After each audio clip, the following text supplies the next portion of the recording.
Géraldine. Alors des paris de Tony un peu particuliers. Vous l'avez vu, il y a la Tour Eiffel, mais il n'y a pas Paris et il n'y a pas Tony. Ce sont des paris de Tony made in Normandie.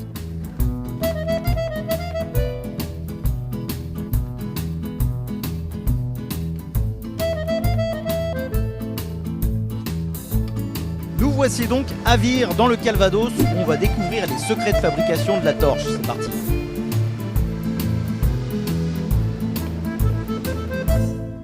Alors Tony Estanguet n'est pas présent, mais la directrice des célébrations de Paris 2024, Delphine Moulin, est bien au rendez-vous. Delphine, bonjour. Pourquoi c'était important de faire cette petite virée dans le Calvados aujourd'hui? C'est un moment important parce que c'est au moment où on lance la production en série de cette fameuse torche qu'on a eu l'occasion de présenter en juillet dernier. On en est très fiers, elle est symbolique, elle est singulière de nos jeux. Et aujourd'hui on la lance puisqu'on va en produire 2000 torches opérationnelles qui vont courir sur le relais olympique. On en aura 1500 qu'on va pouvoir réutiliser à peu près 10 fois. Et 500 sur le relais paralympique. Donc c'est effectivement quelque chose d'important de passer de l'objet, du dessin au prototype et maintenant à la production. Donc c'est aussi génial de pouvoir voir tout l'engouement qu'on peut avoir au niveau de la production de cette torche.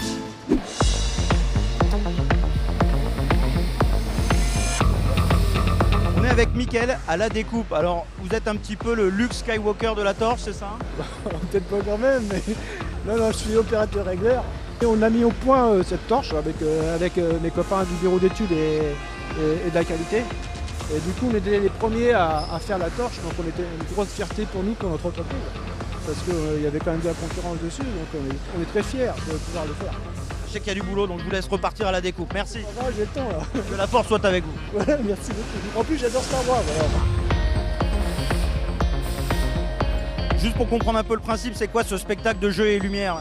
Donc en fin de compte, le principe c'est de reproduire la pièce en 3D sur ordinateur pour pouvoir ensuite faire les contrôles dessus. Et donc pour pouvoir vraiment voir si on respecte bien le cahier des charges et donc toutes les contraintes qu'il y a liées à ce produit. Elle passe le contrôle technique, celle-là ou pas? Oui, celle-là elle est en train de le passer, oui. Alors Reynald, on a tendance à dire qu'il ne faut pas faire de vagues au boulot, et vous faites des vagues toute la journée. Ah, pas toute la journée quand même. Ça prend la forme de la pièce. C'est deux molettes qui viennent se sertir l'une sur l'autre et puis elle prend la forme, c'est tout. Vous êtes fan de ce petit dessin, de ces vagues qui rappellent la Seine, ça vous plaît? Non, pas spécialement. Assez fier de participer au projet quand même. Ah ouais, voilà, ouais. C'est le but en fin de compte. Alors Eric, est-ce que vous êtes fier du résultat et du chemin parcouru? Fier, oui. On ne peut être que fier de s'être fait confier par le designer et par Paris 2024 la production de la torche. On est parti d'un dessin fait par Mathieu Le Hanner et on a dû concevoir toutes les étapes de processus avec de l'acier recyclé.